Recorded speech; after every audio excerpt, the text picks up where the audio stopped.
The cutting process of a neckwear pattern is done in such a way that we cut the fabrics on a bias. This particular pattern is a one-way cutting, which means that the design is engineered in such a way that it can only be cut in one direction.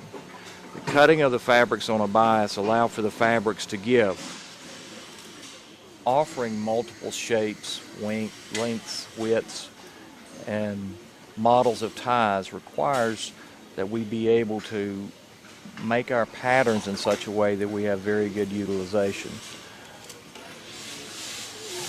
This marking process, you'll be able to see very clearly just how effective the utilization is with the limited amount of excess fabric that you can see after the patterns are laid on the group of ties to be cut. Ties can be grouped and cut so long as the fabrics are of the same width and the ties are going to be made in the same shape for the same customer. We're now joining the three pieces of the tie together. This is very critical to making sure the pieces fit together properly so that the tie will hang correctly after it's completed.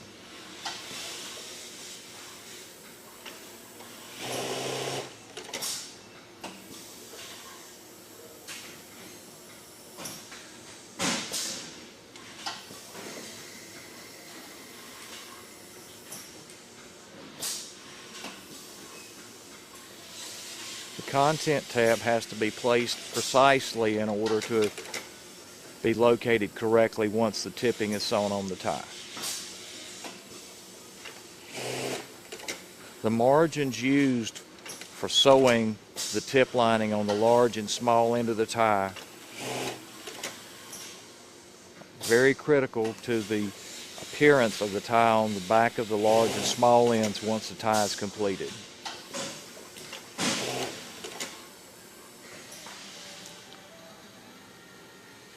This process is called the pocket turn and press.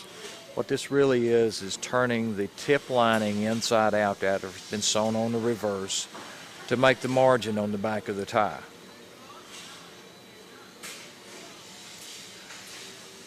This process has to be done to both the large and small end of the tie.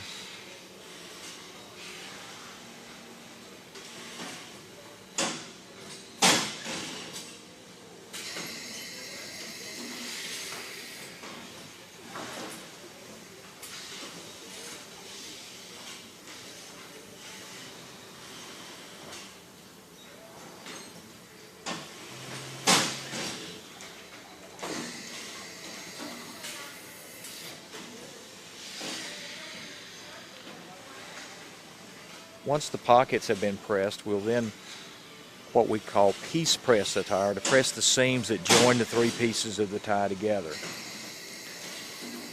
At this point, we check the length of the tie to make sure it meets our standards.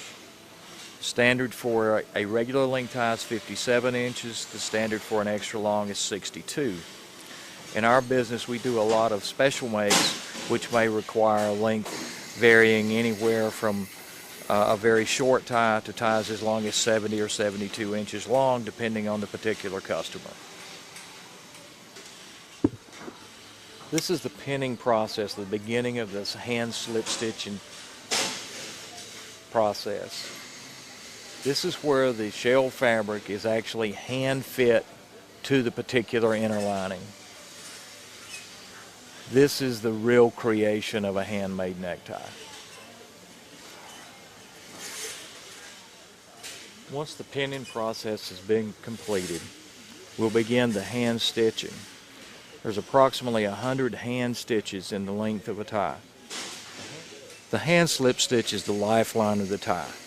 This process allows the tie to have flexibility, to move and to relax after being worn all day, knotted and unknotted.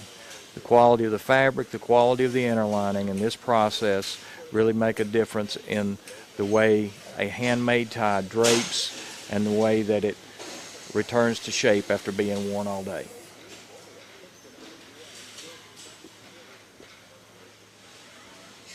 The pressing process is very critical to the result of the finished product. Overpressing can create a shine and creases in the tie, and underpressing will leave the tie wrinkled. One of the marks of a quality tie is to have each end closed with a hand-sewn bar tack. Less expensive ties would have a machine-sewn bar tack, which is just several loops of thread. The bar tack we're using here is called a hand-wrapped bar tack because the thread is wrapped around the needle several times to make the decorative stitch.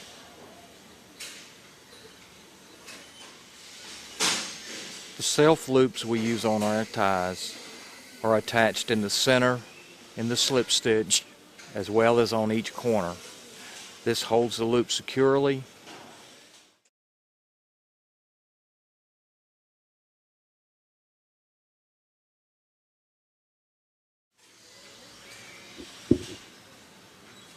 The final touch to a truly handmade tie is the hand sewing of the label, whether it be one of our labels or a customer's label.